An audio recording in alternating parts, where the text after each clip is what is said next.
সেটাই ছিল যে ওনার বাবা মার কবরে ওনাকে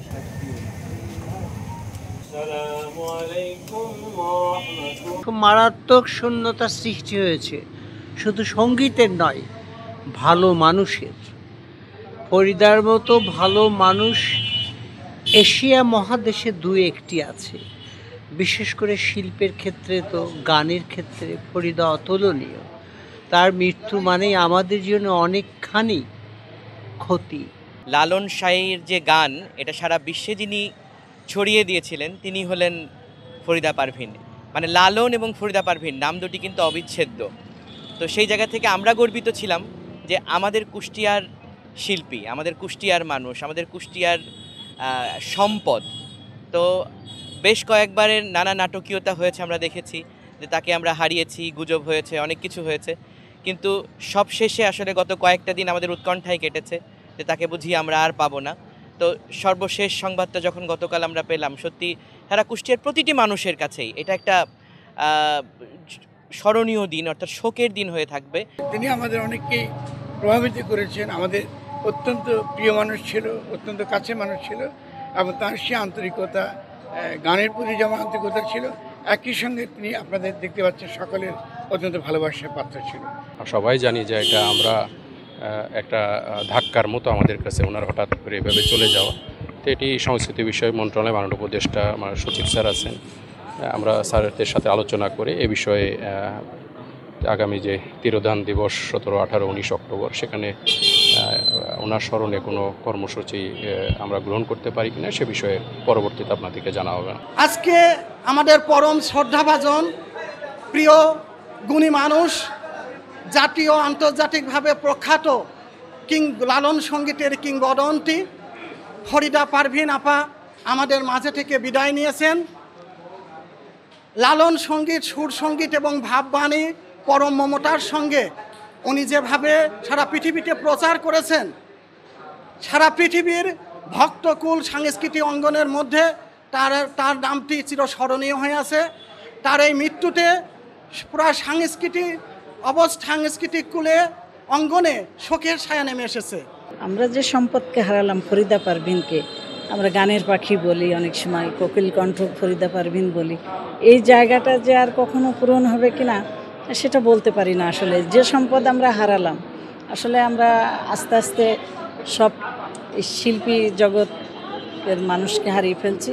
ফরিদা পারভীন আমার শ্রদ্ধেয় বড় আপার, উনি বান্ধবী, ছোটোকালে আমাদের কুষ্টিয়া গার্লস স্কুলে ফরিদা পারভীন, ডাক্তার হীরা এবং সিরাজ লাঠিয়ার আমাদের ওনার বড় মেয়ে শাহানা আপা সব একসঙ্গে লেখাপড়া করেছেন। সুতরাং ছোটোকাল থেকে ফরিদা আপার সঙ্গে আমাদের গভীর সম্পর্ক।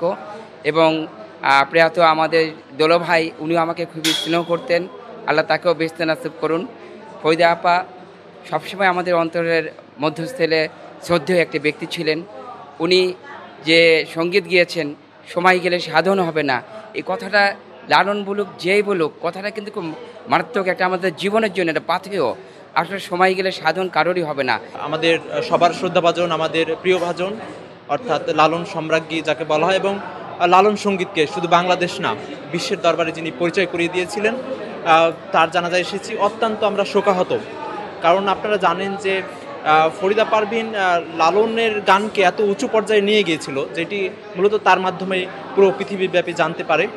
আর এটি শুধু কুষ্টিয়া না, আমি মনে করি পুরো বাংলাদেশ, এবং আমরা যদি পৃথিবীর সঙ্গীত অঙ্গনে একটি অপূরণীয় ক্ষতি হয়ে গেল, এই ক্ষতি কখনো পোষাবার নয়।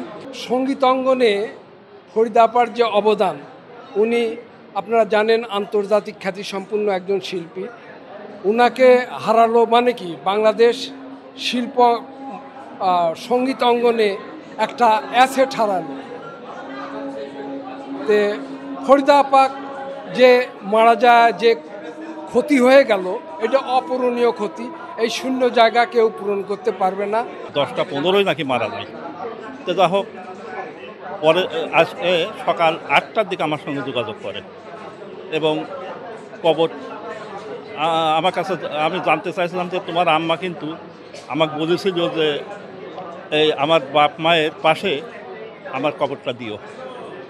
তো তো তোমাদের কি মতামত? তো বললো যে কাকু তাই হবে, আপনি কবর কাটি ফেলেন, সেটাই হবে। আমি তাৎক্ষণিক আসে এদের পৌর গোরস্থানের যে সমস্ত খাদেম আছে তাদের সাথে যোগাযোগ করে আমি কবর কাটাই এবং পরবর্তীকালে তাদের নির্দেশে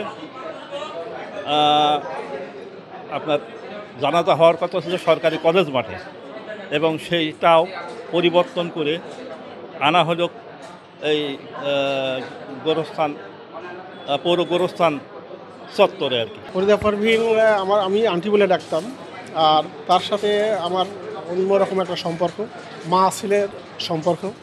উনি আমাকে অনেক সময় দেখতেন বড় ছেলেই বলেই সম্বোধন করতেন, এবং আমরা তার ছেলে তার মেয়ে আমি এক বাসায় ছিলাম, থাকতাম।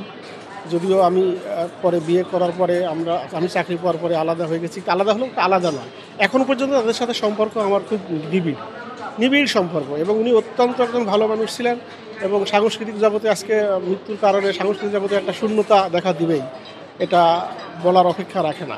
অত্যন্ত ভালো মানুষ ছিলেন। ওনার মা ছিলেন, আমি নানি বলে ডাকতাম। ওনার মাও একজন খুব ভালো মানুষ ছিলেন, খুবই ভালো মানুষ ছিলেন। ওনার মাকেও এখানেই সমাধিত করা হয়েছে, এবং আমাদের স্যারকেও এখানেই সমাধিত করা হয়েছে, এবং আজকে ফরিদা পারভিনকে আমার আন্টিকেও এখানেই আজকে সমাধিত হবে।